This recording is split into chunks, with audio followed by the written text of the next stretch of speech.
అంగన్వాడీ ఉద్యోగులను దొంగలుగా చిత్రీకరిస్తూ అంగన్వాడీ కేంద్రాలలో సీసీ కెమెరాలు, బయోమెట్రిక్ పెట్టాలనే నిర్ణయాన్ని తక్షణమే ఉపసంహరించుకోవాలని నేడు anganwadi teachers and helpers CITU union ఆధ్వర్యంలో సంగారెడ్డి కలెక్టర్ కార్యాలయం ముందు భారీ ఎత్తున ధర్నా నిర్వహించడం జరిగింది.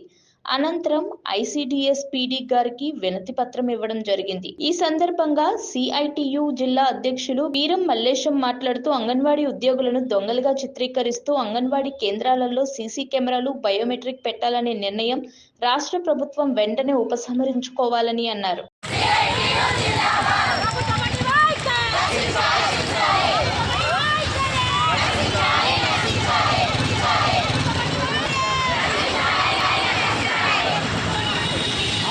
సెంటర్లలో సీసీ కెమెరాలను, సెంటర్లలో సీసీ కెమెరాలను